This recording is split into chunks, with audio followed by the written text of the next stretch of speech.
Hey guys, welcome back to the 429 podcast. I'm Nine, I'm 4. Two. and today we'll be talking about a very interesting topic with the given time zone right now: virtual schooling versus classrooms, and Ooh. the battle between the two. So, as you know, this is the time of year. If you're underage, time to pack up, time to get back to school, and time to hit the books. And if you're, slightly older, you dread those times, and you probably still remember that cold feeling of waking up at 6 a.m. just to meet the bus. So either way, this affected one point, either past, present, or the future. But with the whole climate today, unfortunately, the pandemic has changed a lot more, not just with our health, but even with our education. And now we got a lot of kids taking the opportunity of taking virtual classrooms. Huge change across the nation, across the world. And for some, it's a very dramatic change. For others, it's a simple transition. But let's talk about it. Let's see realistically. Let's take it case by case. What is fundamentally better for a student, and what's the concerns and issues? But before we jump in, I just want to mention that we are on multiple major social media platforms: Facebook, Twitter, the works, and Instagram as well. And we're available on all major podcast platforms, including Spotify, Apple Podcasts, and now Amazon. A new platform that just started out. So if you want to check us out and you want to see where we're available at, check us out at the429podcast.com. And even if you don't want to download our podcast or just stream it, you guys can actually just go straight to YouTube, type in the 429 podcast. We have a YouTube channel as well. You guys can watch all our episodes. They're all there, same format as well. And feel free to like, subscribe, leave us comments. We respond to everything. So go for it. Once again, check us out at the429podcast.com. All links are there. Anyway, let's hit the topic. Today is education, physical versus virtual. So off the bat, we're talking about the pros, the status of the system right now. As you and I, 4, 2, and 9, all of us here, we have kind of been lucky enough to kind of leave the school system with a physical education, I guess to say. We pretty much had our whole education taken us the traditional way in a classroom at a physical location. For the most part, yes. At a classroom at a physical location with physical eye-to-eye conversations, the way it's been done since our forefathers have done. And as I said earlier, everything's moving to a Zoom classroom, Why? Because, social distancing, it's a lot easier, threat of virus and stuff like that. But what is really the difference between the two? What do you want to explain the major highlight differences quickly off the bat? So I guess, for one, I think there's certain advantages and disadvantages when you do, when you do online homeschooling versus whether you're doing education, physical schooling, right? Yeah. Although you may have access to the same teachers, you may have access to the same homework assignments and everything like that, there's the interaction piece that we're first off losing, right? 100%. So the whole social aspect thing. I mean, we all became friends because we were all in the same computer science class together, and we were like, "Oh, that's a good point. That's a good point." So it's like, it's kind of hard to make friends with like your classmates if you're not really just like in there together, right? Seeing people over a Zoom call is very different than sitting right next to them going, "Hey, what you got on question 3?" Right? Like, it's a very different dynamic and atmosphere in that sense. The second thing I would say is that it gives certain advantages and disadvantages, right? Yeah. So it's like most students may not have a quiet space in the house to work, right? Especially with, mom, dad, maybe working from home now. Maybe you have an older or younger sibling who's also doing like schooling. 100%. It's kind of hard for everyone to have their each individual space, right? And let's not forget, it also puts a huge, huge, huge burden on your internet lines, right? Yeah, that's it. Like, just your internet lines itself, like if you don't have a good enough internet plan, right? Having 5, 8 people on the internet all at the same time, you're going to get some shitty connection speeds, right? 100%. And not as many people are super fortunate to get the highest end package, right? They may have to settle for like the 20 megabyte package, the 30, especially in the rural parts of these countries in the United States.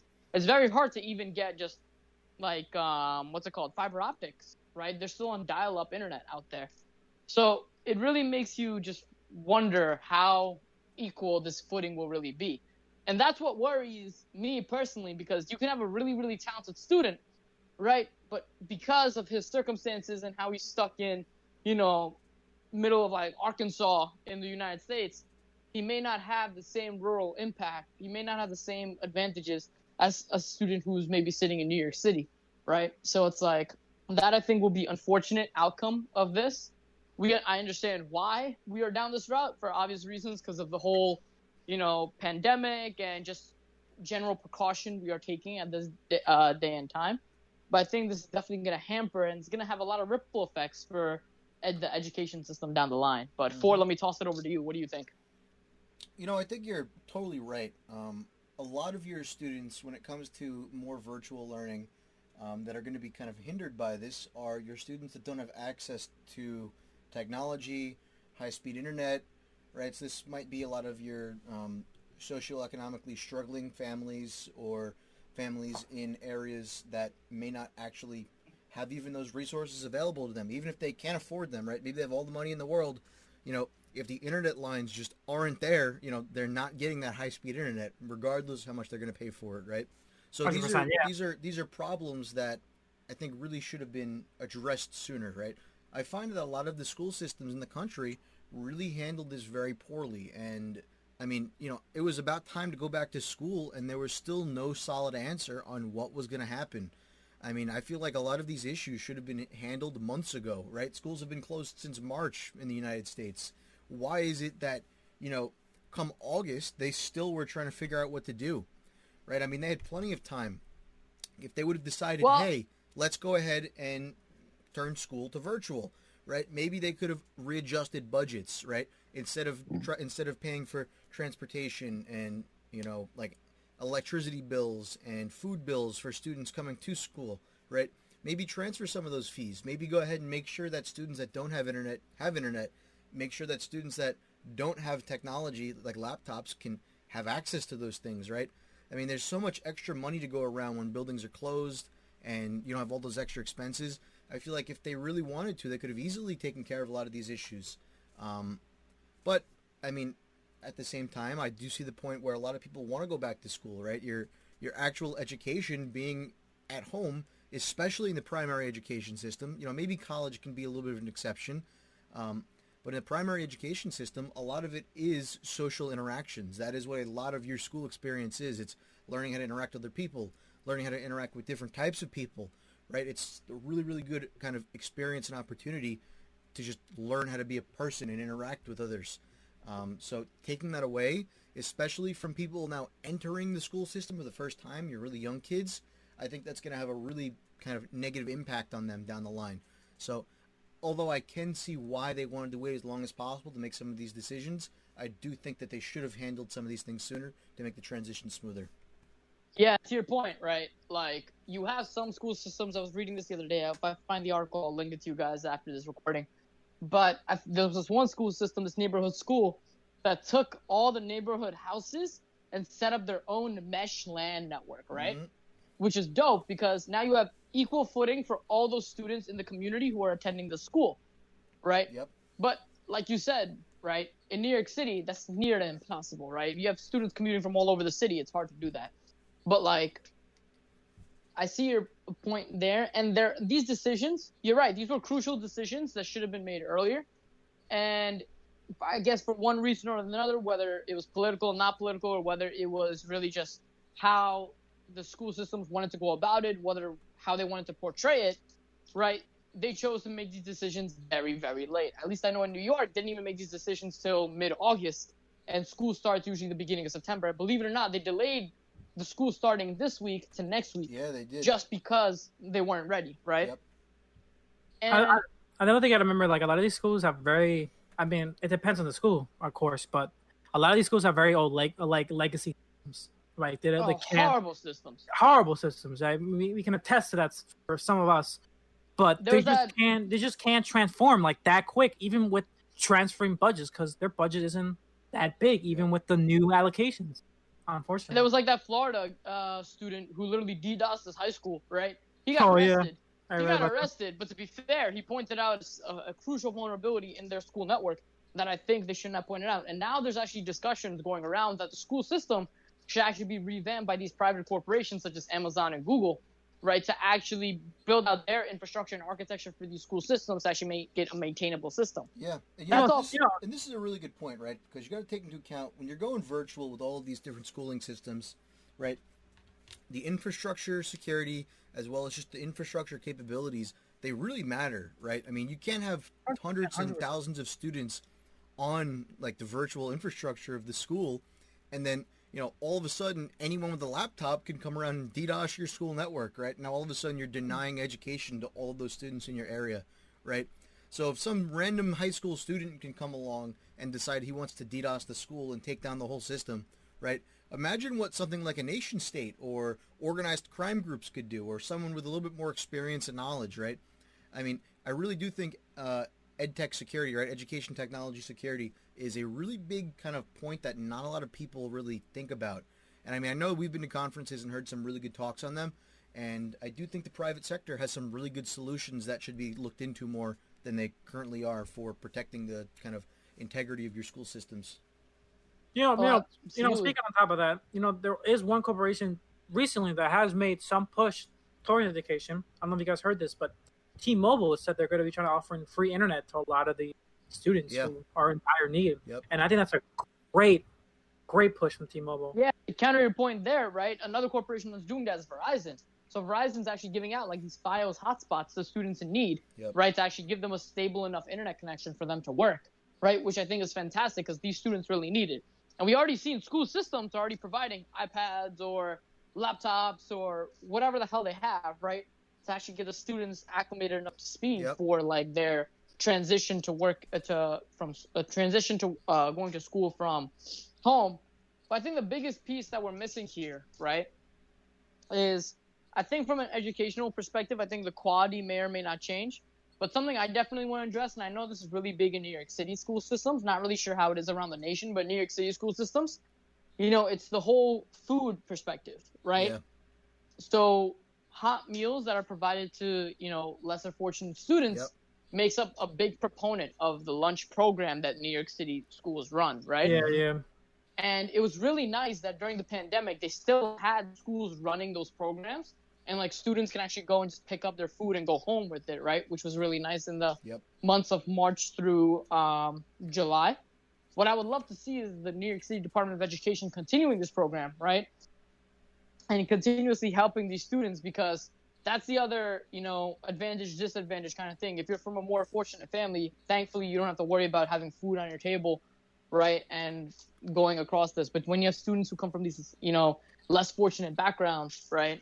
It's hard for them to even just focus in school because they may not have eaten. They don't know when their next meal is coming or when their last meal was, right?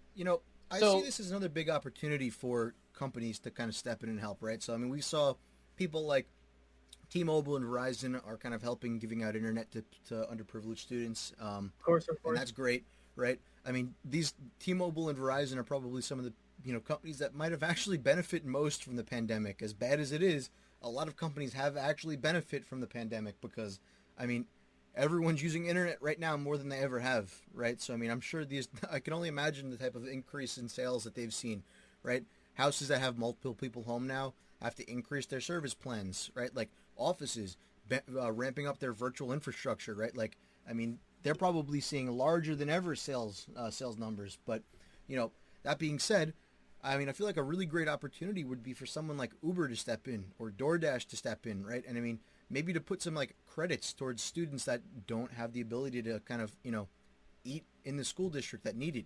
Or even if they just use their network of delivery drivers to maybe actually deliver meals to these students that might not be able to, go to the school for health reasons, but still need to eat, right? I mean, like they have a huge network of delivery drivers. Like that's what they do. They deliver food. And I feel like that would have been a really cool opportunity. DoorDash on top of this, yeah. Like you could get Uber and DoorDash on top of this. Maybe Uber or DoorDash could work out a license with the New York City Department of Education, for example, and be like, hey, there's all these hot meals. Go deliver them, and we'll pay you your standard fee of $10 a meal to just go deliver it, right?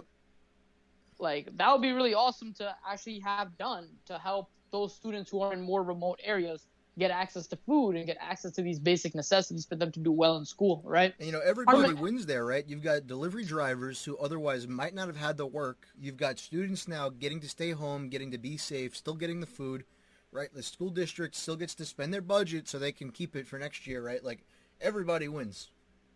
100%. Okay, the ideal situation would be like basically corporations competing with each other to kind of one up each other towards the benefit of the schools. I guess the one problem I see in this whole plan, right? Like, I love how we can always talk about this. We always have the solution ready in hand, right? Yep. And I'm sure the people who are sitting on the school boards have also thought of the similar solutions, right? To partner with these corporations and stuff. The big problem is, and we've seen this everywhere we go, right? It's just a bunch of, internal politics that really cause this not to happen. Yep. So I personally worked with the New York City Department of Education in a role by my New York school district, right? Yeah. And right, there was just a lot of just internal politics that I was just observing. I don't really participate in that kind of stuff, right? But like just observing and just watching, and it's just really shitty things that really just piss me off when I'm sitting there as I think I was 17 when I was doing this, right? Yep. As like a 17-year-old just sitting there and listening and just watching and observing all this. Like, perfect example, there was this air conditioner debate we were having. One of the nearby middle schools by me needed new air conditioners, right? Yep. Yeah. So the proposal was to just get it. So usually the way they work is they do contract bidding, right? So they're so different contractors are bidding. Oh, I'll do an air conditioner for $500 a piece. Oh, I'll do it for $300 a piece. I'll do it for $400 a piece, right? Eventually, they settled on the $400 a piece for an air conditioner, right? To just come, install, and do all that, right? But as I'm sitting there listening, I go, hold up one second. PC Richards giving the same air conditioner for $50, right? Like, why the hell are we paying an extra $350 when you could just pay $50 an air conditioner and get maybe 3 times the number of air conditioners for the whole school? Hell, you could have a whole air-conditioned gym based off that, right? And so do you know what was the reply I got back? What? Oh, they're not in the contracts. I was like, what? All this that's my biggest pet peeve of the whole school system as it stands now, is all this internal BS, I would say, that's like, it's a bureaucracy. Hey, exactly. Why is it that, we get this $50 air conditioner and just plug it into the school and call it a day, whereas it's $400 that this contractor who's going to get the same $50 air conditioner and do that and pocket the $350, right? And it's like, and you guys know how schools operate. They're not buying like one air conditioner unit. They're buying like 1,000 units, right? They're buying bulk. So that's a lot of money on the table that they're just giving away. And it's horrendous. Man, I wish I got one of my old school principals on this recording tonight, because they would tell you a lot more in depth of me and her had a conversation, and she just told me all the BS that went throughout her 30 years in the school district, right? Yep. Yeah. And it's like, it's just amazing how much the school districts, and I would say, and I think it's the cause of the education system and the whole United States, has really lagged behind on the education systems as compared to China, India, and other European nations. Because we have all this internal BS that's blocking all this shit, right? We have like, it shouldn't be difficult to get a student a laptop, for example, right? Yeah, 100%. A student should not have to fill out 4 forms and get the laptop and call it a day. And the school shouldn't be budgeting in all of a sudden, oh, we need to give each student, this laptop, right? Because the money's already there. The money is already allocated for these school systems. And what pisses me off is there's just so much wastage and there's so much BS and these internal politics that go around that really hamper productivity. And at the end of the day, it hampers the education of the students at the end of the day, which pisses me off nothing more, right? As we've seen over the years, the U.S. education system sadly has been going down year over year over year. Why? I would say the biggest cause for that is all this internal BS that's going around, like, hey, let's get the $450 air conditioner instead of the $50 one, even though it's the same air conditioner. But you have to go through these specific city contractors who may know better and how these buildings work and everything, whereas I can go and just buy it myself. And the biggest pet peeve I have out of all of this is the stipulations teachers have. Teachers are not able to go and like spend their own money for essential supplies for school classrooms, right? Yeah. We've seen that in classrooms all over the United States. I'm not just saying for New York City. I've seen it in New York City, but I've seen it in Houston, Texas, right? During Hurricane Harvey. I've seen it recently in Louisiana. I've seen it in California. I've seen it all over the United States. I can't really speak for the rest of the world, but at least in the United States, we've seen this. And it sucks when a teacher can't get a pack a chalk to write on the chalkboard or some dry erase markers to actually teach the lesson, right? Yep. But then they're more than willing to go drop $400 in an air conditioner when they could get the $50 one instead of spending the extra $350 for more supplies, right? Mm-hmm. It's just all this internal crap that really builds up. And sorry to go off on a tangent here, but like, I think that's the biggest issue we have with the solutions. I think what we have are genius, right? They're amazing solutions. Getting Google to do a partnership, getting Verizon to do a partnership, get Uber to do something. You know, hell, Elon Musk for the longest time was like, the school system education is crap. Let's fix it, right? Yeah. But it's all this internal BS that's denying them this ability to fix it. And I don't know how to fix that internal BS. But let me toss it over to you guys. I've been ranting for like 10 minutes now. What do you say, Floyd? What do you want to say? You know, I don't want to spend too much more time on this, but I think you're totally right. I think you're totally right. There's just so much bureaucracy and slowdown and kind of like gunkage up in a lot of these systems, and I really do think you're probably right that this kind of is the cost, and this is why a lot of our education systems aren't number one on every metric, when even though they have the proper amount of funding or more funding than the people who are doing better than the schools that are doing better than them. I think it really all comes down to just wasteful spending and bureaucracy. So, Nine, you want to comment on that real quick? Yeah, I mean, honestly, to hit it on the nail. Like, it's just we're not the first to come up with this. Like, we're clearly not the first. We're not going to be the last. Yeah. We're not the last either. There have been solutions. There have been proposals how to fix the education system for years. Partnerships, full-on projects. And I've seen these partnerships in firsthand.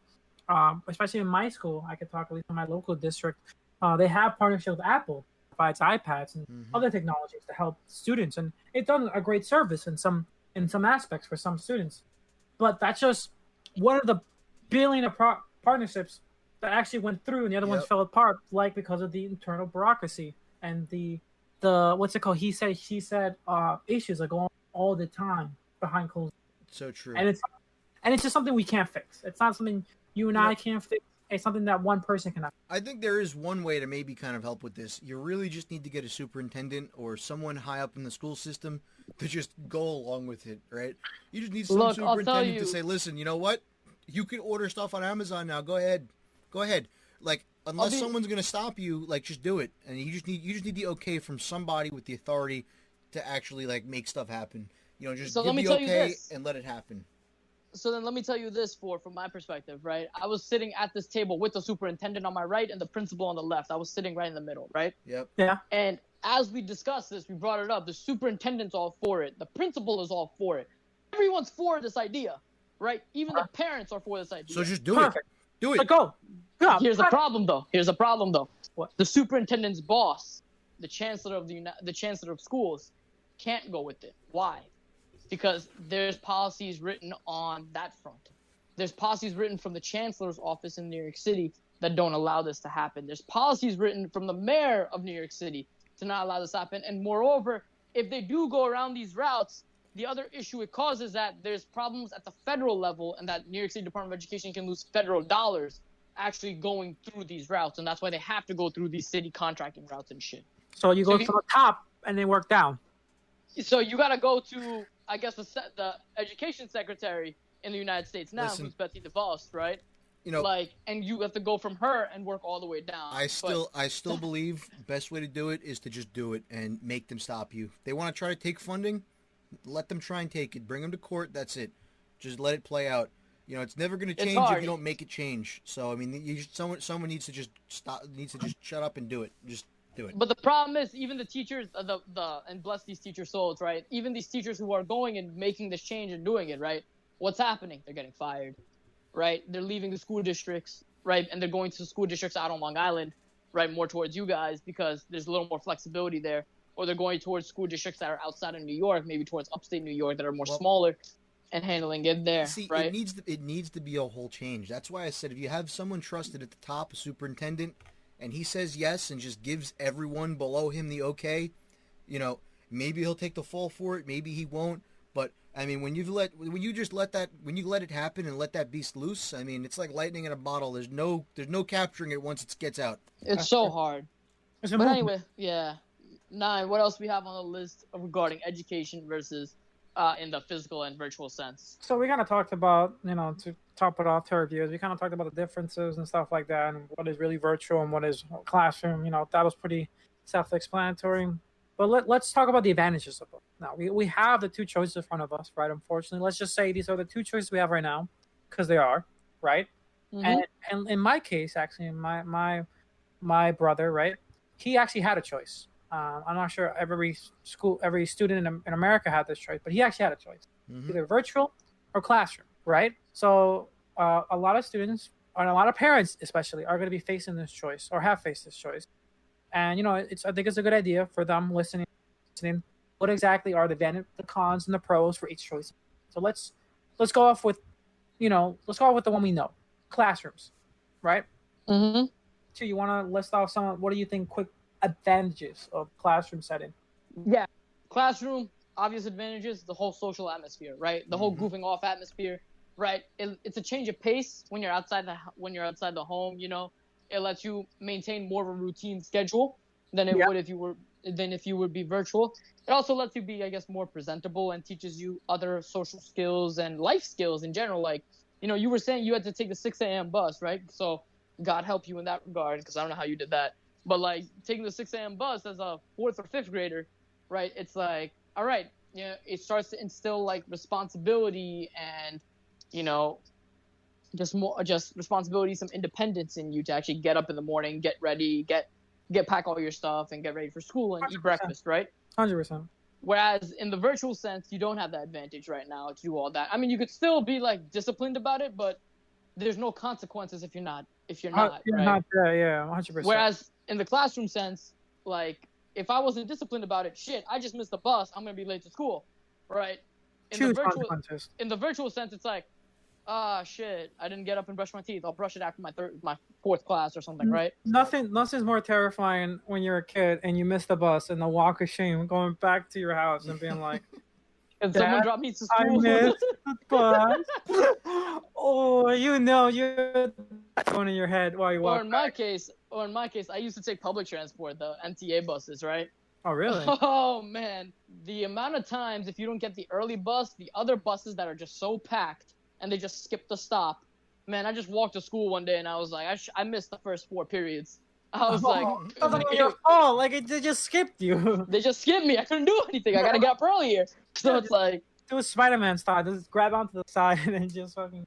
Honestly, but yeah. So I think those would be the key advantages of like the physical classroom. So right? basically, like social skill learning, discipline learning. It's a more hands-on experience, and basically building a skill set outside of just education, right? Just life skills, right? Yeah. You're kind of just learning how to be a human. Yeah. Like how to be a member of society, I right? mean, that's pretty much what the goal of education in the grand scheme should be, right? How to provide a functioning adult at the end of the day. Yeah, like you may not use trig in your day-to-day job. You're not gonna know about like all these like little nuances things that we did, like photosynthesis, right? The Lords of Flies did not help me in any way after learning it.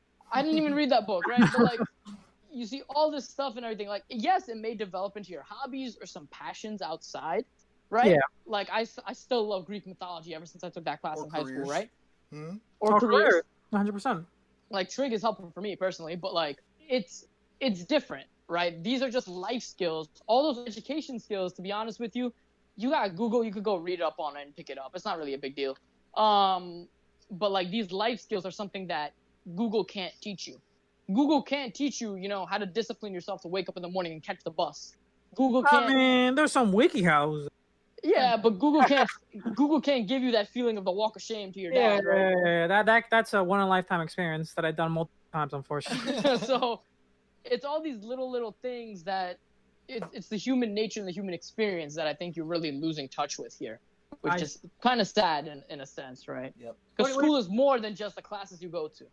100%. I mean, a lot of students would tend to differ. I know a lot of students that I've seen firsthand just see as like kind of like a 9 to 3 class, and I go.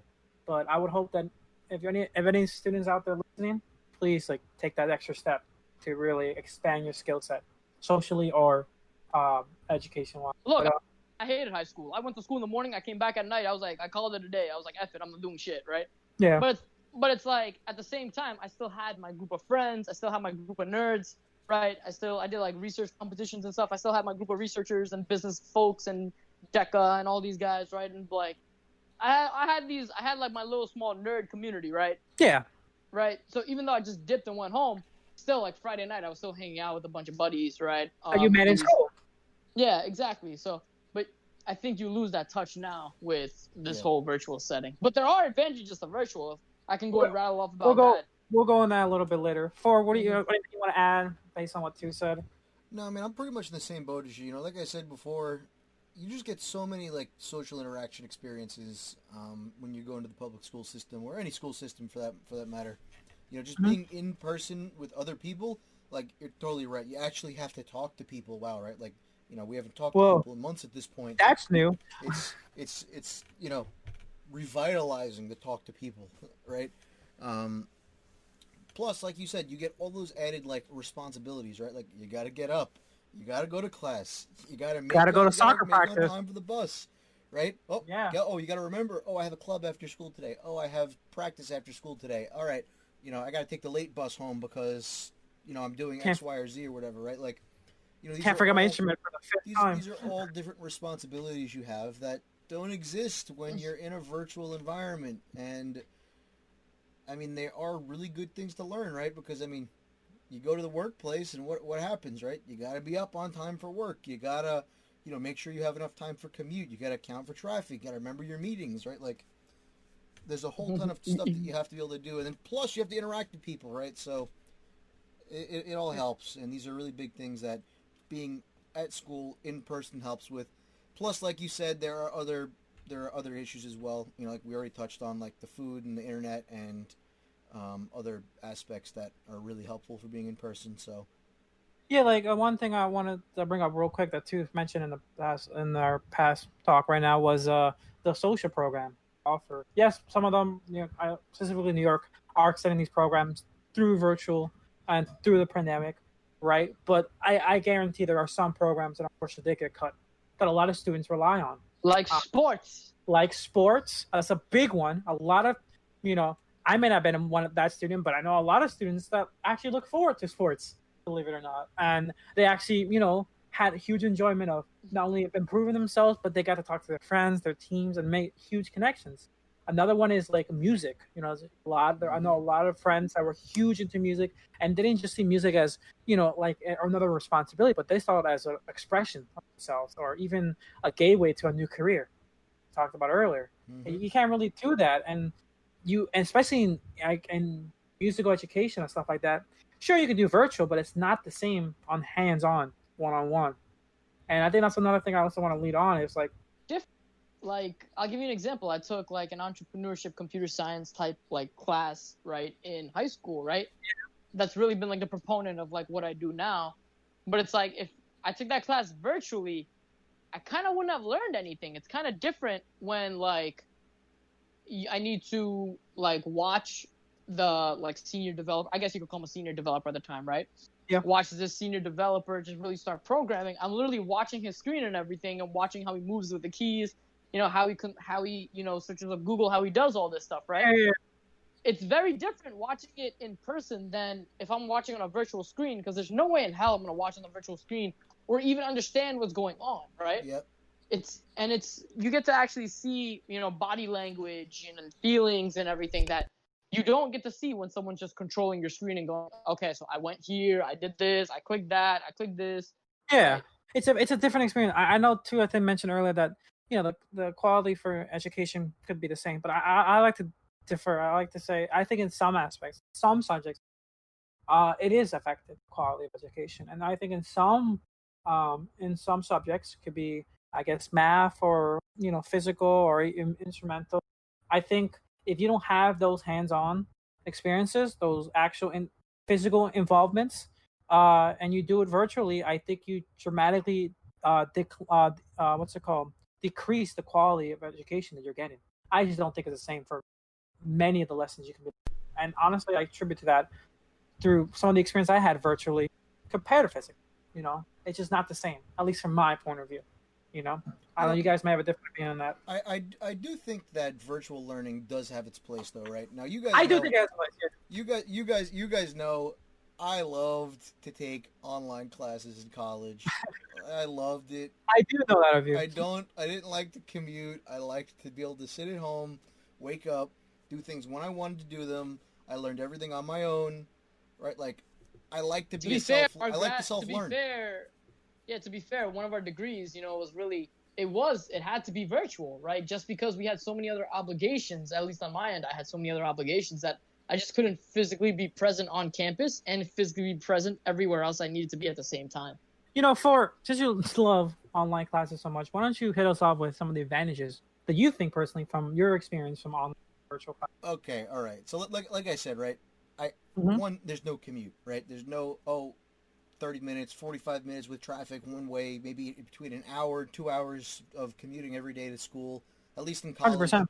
And even though my high school and primary educations were much closer to home, I know a lot of people out, in the Midwest, more rural areas, they have, larger areas, larger areas for school districts. So, I mean, some of those students might be traveling, 30, 40 minutes one way to get to school. Anyway. Some may not have cars. Some may not even have cars. Yeah, well, a lot of the time they have a lot more of a, I guess, enhanced bus line than we have out here. I have some family that does busing out in, more rural areas, and they have very large bus programs out there. They're working like a lot of hours with a lot of buses to transport people. So transportation is a huge cost for them in more rural areas. Anyway, besides from that, I personally like the ability to self-learn, and, I tend to pick up things pretty quick. I don't need like massively in-depth, like reviews of everything. If you kind of just point me in the right direction, I can kind of just pick it up and start doing. And that's how I like to learn, right? I like to build things and actually work on problems. You're more of a doer. You're more of a doer when it comes to learning. Whereas Exactly. for me, I'm more of a just observing. I like seeing the professor actually lecture or the teacher lecture, because I learn better that way rather than just diving deep into it, right? I find that weird because I feel like I'm both. I don't know if that's different, but I honestly feel like I'm both. I feel like when I'm starting something completely new, completely like foreign to me, alien to me, right? I need to be an observer. I need to see it happen. Yeah. I need to see the process going, and I need to see that results can be made from that process, right? Yeah. But after a while, I have to do it myself. For me, I feel like I don't learn unless I've 100%. done the steps to do it and achieve the same result, So I guess I'm in the same boat with you, because like I like the observing part, but I'm not gonna sit 12 weeks and just observe what the hell they're doing, right? Yeah. I need maybe a day, a two, maybe a week or two to just fully Observe. fledge and understand what's going on. And then I just jump in. It's kind of funny. Like, I know with a lot of like my CS classes in college, I'd be listening to some of my professors lecture, and then like as they're lecturing, I'm like, this is too slow. I need to just Google it myself. And then like I start like working on examples of this topic like while they're still lecturing, just because like I can't listen like that. Like I can't do it. Like I need to actually just work on stuff. Yeah, and to each their own, right? If you work better that way, go for it, right?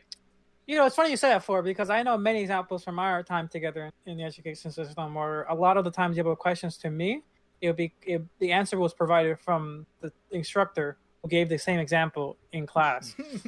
So I'm just saying. But to be fair, I agree with For's point, right? There are 100%. certain classes, right, that move slower and that it could be a bore. And oh you yeah, just zone out, 100%. right? There's definitely cases where like just the pace of it slow down, and I think that's you can add it to an advantage of virtual, right? I mean, like in some aspects, the pace has to go to the slowest student, right? Yep. Like if one student doesn't understand, that's not his fault. Like certain subjects just don't click with other people, right? But the whole group has to go back. But depending on the virtual learning program, you could set it up as like an individual thing, where like everyone has their own path, right? The teachers check up on you every weekly or daily, and and you can ask questions during the sessions.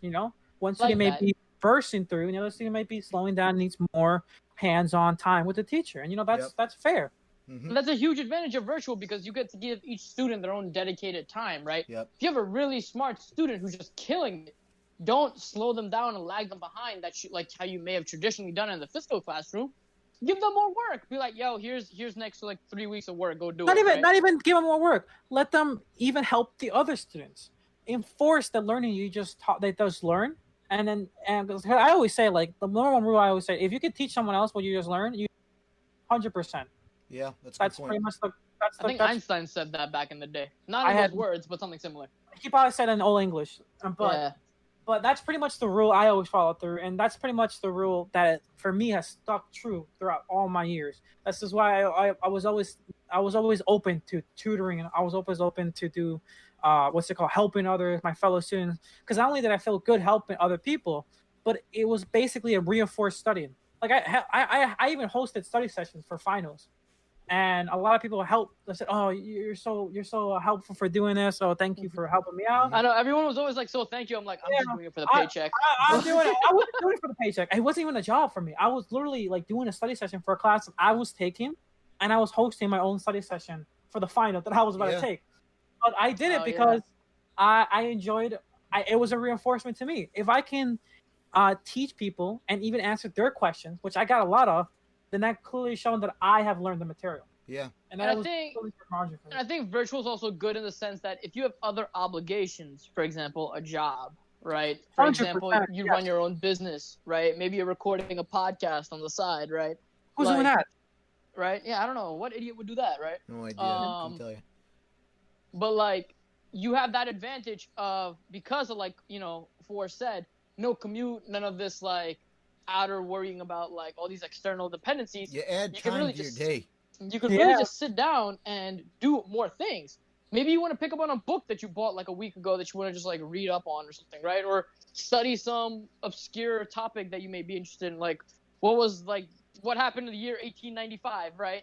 So it's like it lets you have that time to do other things. I think that's the biggest advantage of virtual. I mean, that's the biggest advantage if you think of way back in then, before this whole pandemic thing, right? Think back to the advertisements for virtual education in college, right?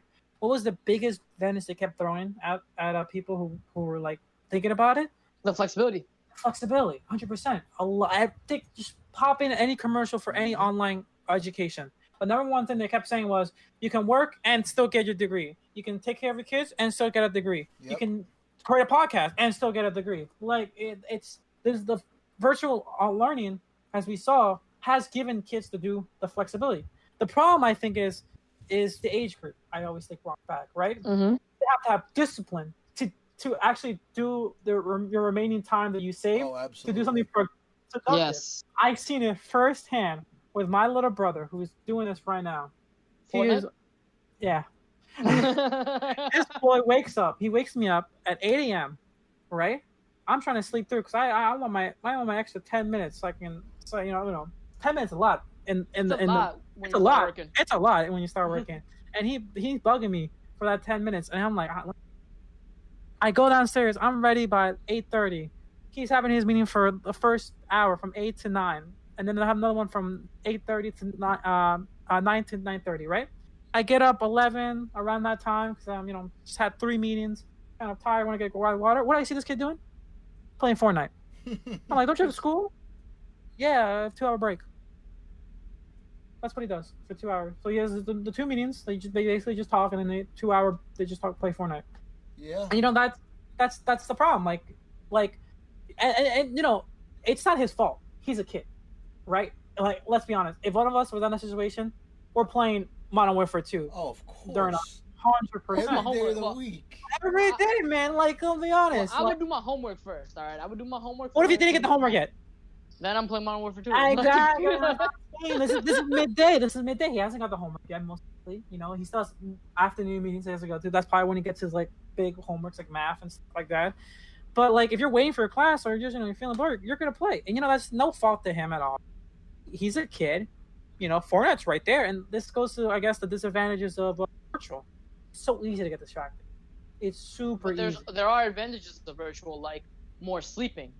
Like we've seen these studies come out year after year after year, at least for the U.S. educational system, right? Like, it starts way too damn early, and it affects, the health of these students. Right? I'm a huge advocate of more time to sleep. Mm-hmm. Right? Like, I honestly think that if we move an hour forward, back a little bit, I think that'd be the benefits, the health benefits associated with that would be tremendous. Oh, my favorite holiday is coming up, daylight savings time in the fall, right? When you fall back an hour, I enjoy that hour of extra sleep. Let me tell you. I feel like I time travel. I feel like I time travel, and I just been blessed with an extra hour of productivity. But then I don't wait, and I waste it. You But, mean you get to stay up an extra hour, right? That's what you're really yeah, meaning. That's what you're well, really meaning. as a kid, that was always amazing to me. Where you were like, It's I think 2 a.m. it's 2 a.m. It's 2 a.m. again.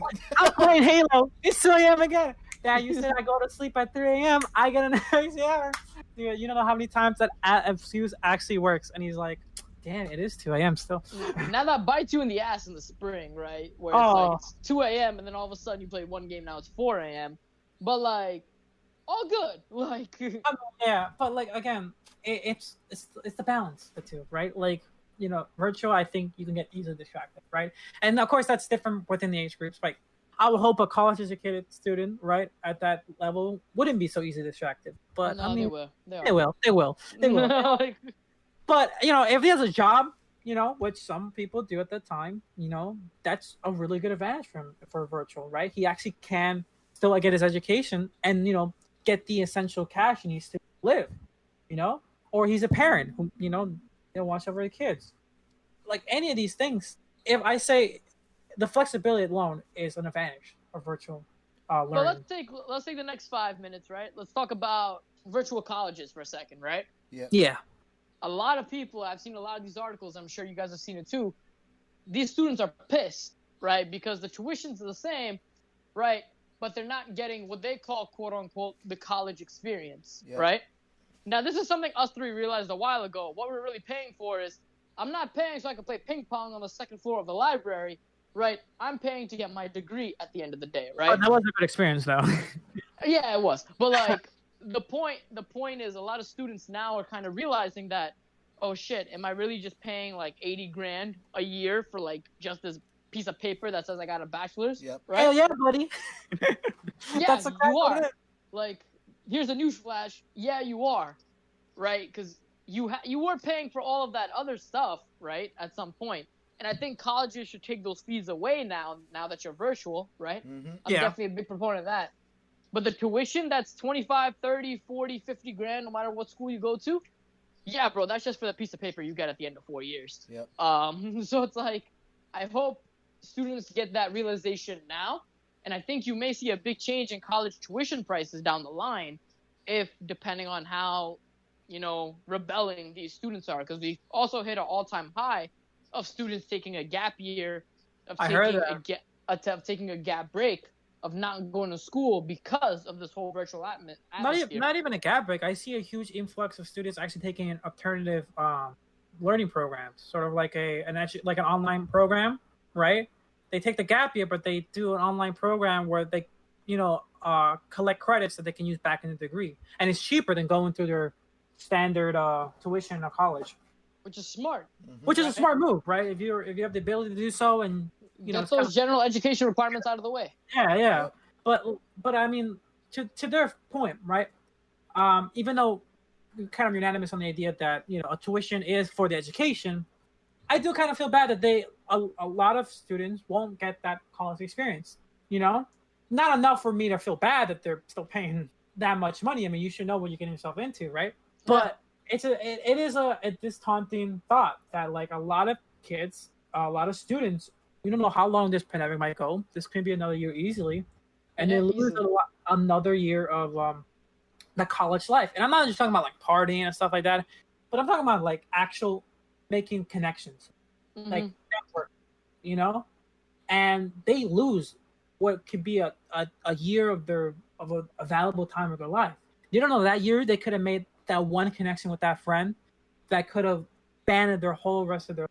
They could have known that they made that one connection with that teacher, and over one moment that that became their mentor over the at that same time though, right? It goes both ways though, because maybe if they didn't take that gap year, it would have been that extra year they went to school that made them that valuable connection, right? Like that's a good point. That's a good point. It goes both ways. I think it's hard to really pinpoint like, oh, this is truly a disadvantage to the student, or this is a truly advantage. I think it comes down to the opportunist in all students. One who really looks at the situation and takes the opportunity that he sees ahead of him. One who takes a alternative education program, gets more credits for less a buck, and then saves his money, and not the student who's just like, man, I'm sad. I'm stuck here. Personally, I'm not a big fan of gap years simply because there's an opportunity cost to gap years, right? So not only are you extending the amount of time before you get a job, but I always thought of it as, okay, I planned on working really hard to make sure I have a job right out of school.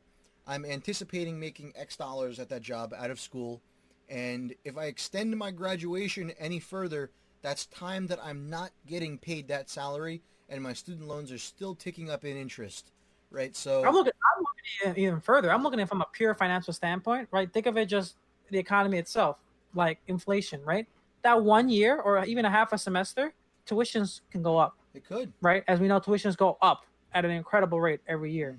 You take that extra semester or that whole year, you're paying what 2 or 3% more now because now you're 1 year later, and now that tuition went up because inflation keeps rising and the rate of tuition also rises with it. Yep. You just paid more for no reason, for a break. So I have a counterpoint to both these points, right? Yeah. What if you're doing something that is lucrative during your gap year that solidifies your experience, right? Yes, how lucrative are we talking about here? So we obviously have the next mark. Let me finish. Okay. Right? We obviously have you have volunteer experiences that are like for personal enrichment and other sorts of aspects, which I think are fantastic. Like if you join the Peace Corps for a year or something like that, I think it's amazing. I think you should definitely go for it, right? But I had a buddy of mine, right, at our university that we went to, who was a CS major with us, right? But then he switched to entrepreneurship his sophomore year, but then he took a gap year. So I didn't see him all of junior year, and then all of a sudden in senior year, I see him again, and I'm like, bro, where the hell were you? Like, you fell off the grid. He goes, I took a gap year, right? He started his own business, was running his own business, and he was a web consultant, a web designer consultant, right? Yeah. And he was making anywhere between 60 to 80 grand a month, right? Yeah. So it's like he was making money. He was doing what we try to do once we graduate college. He was literally doing it there, and he came back to get his entrepreneurship degree to solidify getting a degree, obviously, right? But the second reason was to learn more about how to properly run his business. So I think taking a gap year makes perfect sense in that regard, because you're trying to understand, right, what is it do you want to do with your degree, right? You're getting, like, he was getting a CS degree. He dropped the CS degree and went entrepreneurship because he's like, look, I already know this shit, right? Let me go and pick up some business skills so I can actually run a business, right? Which is a smart move on his end. And now he's running his own successful web consulting, web designing company based in Florida, and he's killing it, right? Yeah. I think it's like Forrest said earlier, similar to the situation of like virtual. It's a give or take. It depends on the situation, There could be, like you said, one takes gap years for enlightenment or self-improvement, and that later down the line could be tremendous huge growth. You don't know that can literally change your life. No, it could. Right? Or it could literally change your life. Or like you said, it could be an economical pursuit of a business, your own personal business, growing and becoming your own boss. Basically the ideal goal at the end of the degree anyway, to work. A gap year to understand, even if you don't do any of those two options, just taking a gap year to understand what is it that I want to do with my degree. But right? you really got to make it a point, right? You need to really have like a plan for your gap year. If you don't have a plan, I feel it's probably going to be near worthless, and you're going to really just lose out on time. But it comes back again to the opportunist of the individual. You need to know what you want to get out of that gap year, and if you don't know, then it's probably not for you. One has to really evaluate what they're getting out of that gap year. If they're getting something like self-improvement or, I guess, economical gain, then it makes total sense to take the gap year. Again, there's still going to be risks. When does they know that the trip they go on was a complete disaster and they learned nothing, or that the business they started that they took a gamble on, they lose everything. And buddy's business, he could have been losing 20 grand a month instead, right? 100%. He could be. Why don't we get back to the topic of virtual education? I have one more thing I want to kind of hit on here. Let's go. Hit me with let's talk about something we haven't really discussed yet.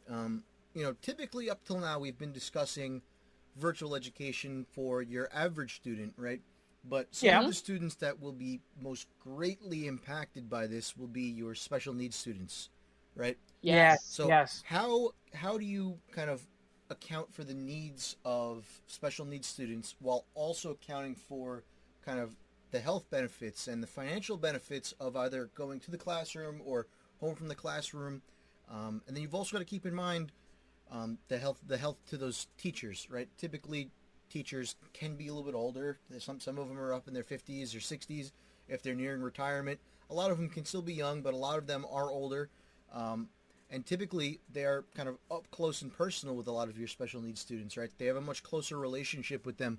But usually, it's more one-on-one, closer, and they require more trust than you need with your than with your average student. So how do you kind of account for that type of relationship? And that relationship might actually be higher risk for those teachers in those classrooms. But I mean, those students need those teachers. Otherwise, how are they going to successfully learn, right? So it's another really kind of, I would say, even harder to balance topic. What do you guys think? See, I Um, think this goes back to, ironically, our Future of VR episode that we did, I think, a week Really? or 2 weeks ago. really. I think the best advantage for students like these is to really put them in that virtual reality environment of seeing their teacher in that classroom and maybe having some sort of touchpad or something that lets them touch something so that they know they're physically there, right? Yeah. I think that's the biggest way I see that happening, because having these students, learn from home and work from home and everything is very, very, very tough. Yeah. Yeah, I think also we should also keep in mind of the student, the teacher itself, right? This teacher could be limited to the tools that they have. Just like in a Mhm. physical classroom, a virtual classroom, they could be very limited. They might not be able to use software, like again, like you mentioned earlier, bureaucracy and sort of contracts prevented him from using any other additional software, and a lot of it comes down to just the creativity and the effort of the teacher at the end of the line. Like they may Mhm. have to go the extra mile and above, Yeah. just to really provide that same experience. I've seen really good stories of teachers really trying to increase the engagement, increase the learning experience, even through an iPad. Enhance the classroom. It's coming out of their own pocket. Mhm. I feel totally bad because I feel like the school system has failed them. There are these teachers that are want to go the extra mile, that doing the work, uh, doing overtime, and at the end of the day, they doing this out of their own self love to provide an extra Mhm. education to everyone equally. So, virtual classroom, I either way, I think the school system should be supporting these teachers more, and I really hope we'll see a change. And like we know, it's not going to be a simple change, not going to be changed overnight. Even with the pandemic accelerating everything, Mhm. then right, we have seen firsthand that schools across the country are just not equipped Yeah. just to handle such a change. And we propose solutions as we talked earlier, but that doesn't mean it's the end all be all for Yeah. these issues. Yeah. And I pretty much agree with you guys there. I do think that more technology could possibly be leveraged to kind of increase the The effectiveness gap, of yeah, distance learning for special needs students. And at the same time, I do think maybe, even if your school is going virtual, maybe you could consider making your special needs classrooms the exception to the rule because, having a handful of students, usually it's, not that many students, so maybe 10 or less per one teacher if they're in a special needs classroom. Usually it's a lot less students per teacher. So maybe that's going to be okay, right? Maybe classrooms of, 20 to 50 per one or two teachers might be too many. But I think you can successfully, make it safer with less students in the classroom, especially when you have more teachers in that same classroom. So, I mean, maybe you could make it a little bit safer that way and then just offer normal classes to your special needs students. So, it's a weird situation. That's not gonna be. It also depends on There's no the clear-cut answer here. no, yeah. there's It also not. depends on the what's it called, on the student itself and the type of education they need, and also what issues can arise from just even the standard virtual classroom. You Yeah. know. And, I find that even like, having that virtual reality experience like you're talking about, that might be tough, Hmm. right? I mean, what if the student has a hard time with, stuff on their head or is fidgety and doesn't want to wear the headset or Yeah, doesn't no, want to hold the 100%. Yeah. stuff or won't pay attention, right? These are all possible when you're working with special needs Oh, students. So yeah, it's not the same. it's It's not the same. it's much tougher, and I really think that there's no replica for that teacher being in the classroom with the on hands experience and that really well forged like trust that they often grow. Yeah, totally nuts. But So, anyway, guys, I think we are out of time, if my clock is correct. Yep. So just wanted to say thank you guys for tuning in to listening on our virtual versus physical education episode. We can't wait for you guys to hear this episode. We can't wait for this episode to drop on Sunday. Please let us know what other topics you guys want to hear. Leave us a like, subscribe. Like Nine said at the beginning of the episode, we're on all major social media platforms as well as all major streaming and podcast platforms.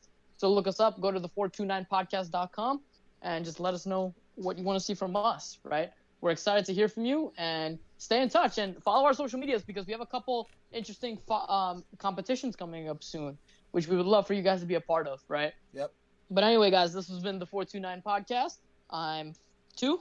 I'm 9. I'm 4, and we will see you on TechS Friday, number 7. Yeah. Later. Take care, guys. Cheers, guys.